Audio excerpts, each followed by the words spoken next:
Bonjour mes amis. J'ai le goût de commencer aujourd'hui en vous posant la question suivante.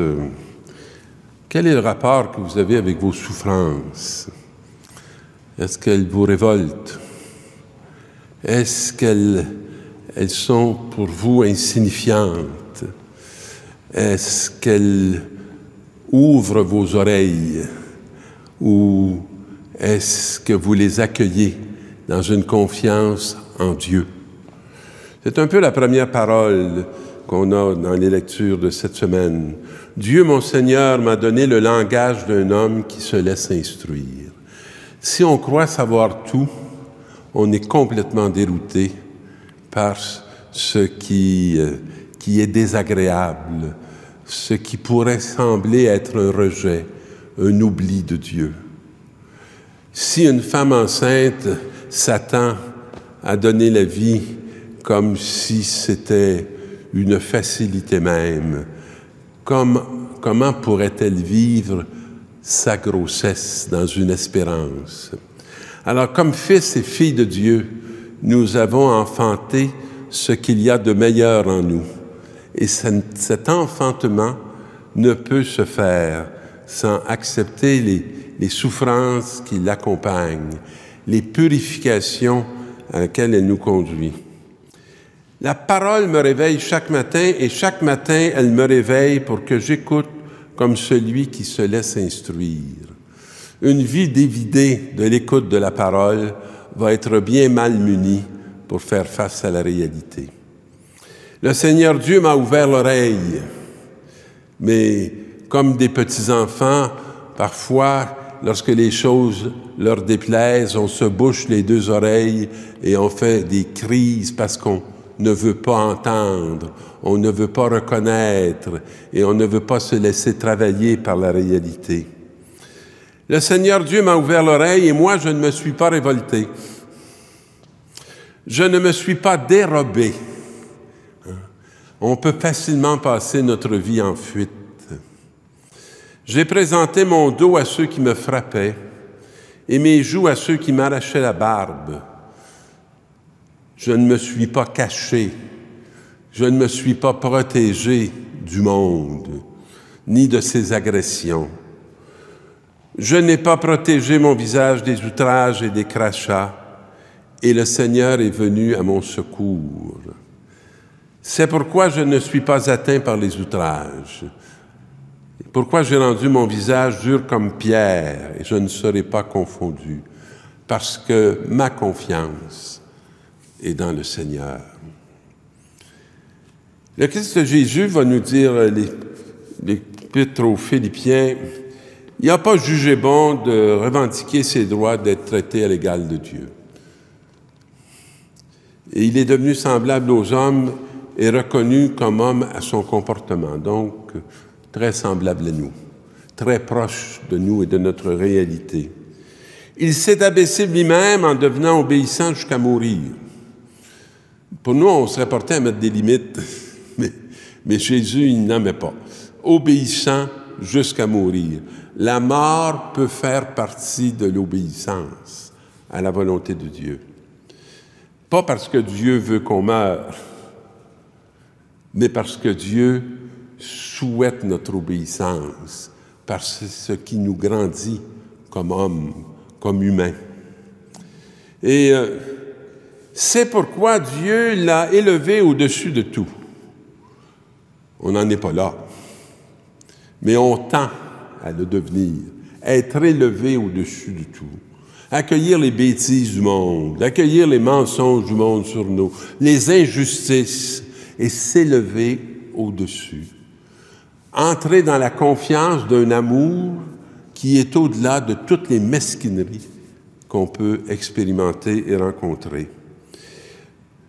Et lui a conféré le nom qui surpasse tous les noms, afin qu'au nom de Jésus aux cieux, sur la terre et dans l'abîme, tout être vivant tombe à genoux et que toute l'âme proclame « Jésus-Christ est le Seigneur pour la gloire de Dieu le Père ».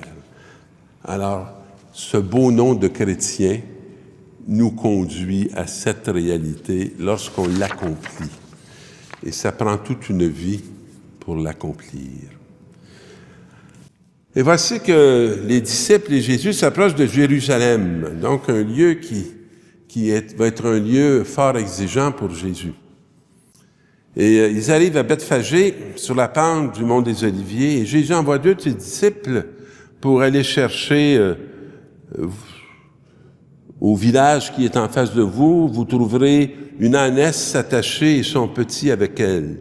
Détachez-les et amenez-les-moi. C'est étonnant que Jésus emprunte comme ça sa petite âne et son ânesse.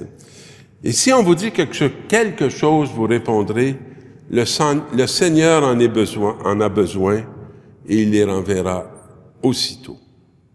Alors, des fois, je regarde cette ânesse et ce petit âne et je me demande si c'est pas un peu nous et nos descendances qui vont avoir à porter le Seigneur du monde et qui va nous emprunter, comme un peu ceux qui vont permettre sa marche.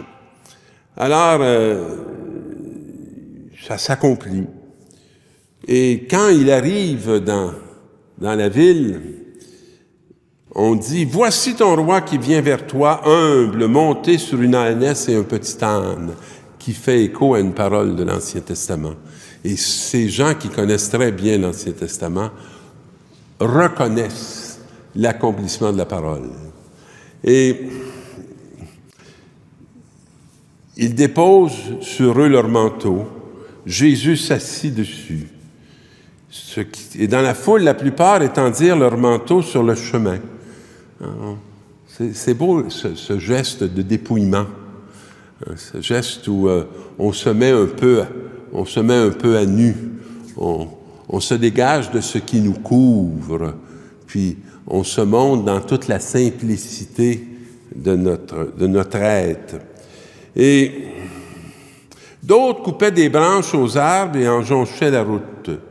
Les foules qui marchaient devant Jésus et celles qui suivaient criaient « Hosanna, fils de David ! Béni soit celui qui vient au nom du Seigneur, Hosanna au plus haut des cieux. » Voici ce qu'on fait à l'Eucharistie chaque dimanche. Et chaque jour, si on y participe chaque jour. On reprend cette acclamation. L'acclamation de la reconnaissance de la présence de Dieu qui vient à travers Jésus. Vrai pour ce temps et aussi authentique pour le nôtre. Que nous sommes appelés à témoigner dans cette acclamation que l'Eucharistie nous apprend chaque fois qu'on y participe.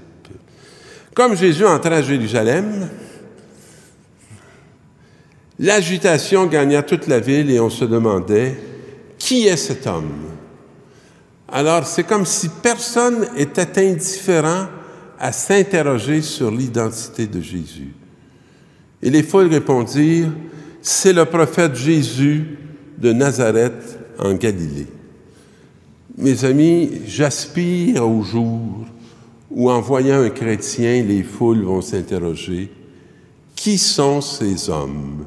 Qui sont ces femmes? » Et que notre foi ne laisse personne indifférent et les conduit à une décision et à une reconnaissance de l'être même de Dieu et de sa proximité avec ce monde qu'il aime et qu'il veut sauver encore aujourd'hui et dont nous sommes membres d'un peuple élu qui porte ce salut en Jésus par la grâce de l'annonce de l'Évangile, de l'offrande de nos vies et de la miséricorde qui habite nos cœurs pour partager avec toutes ces nations.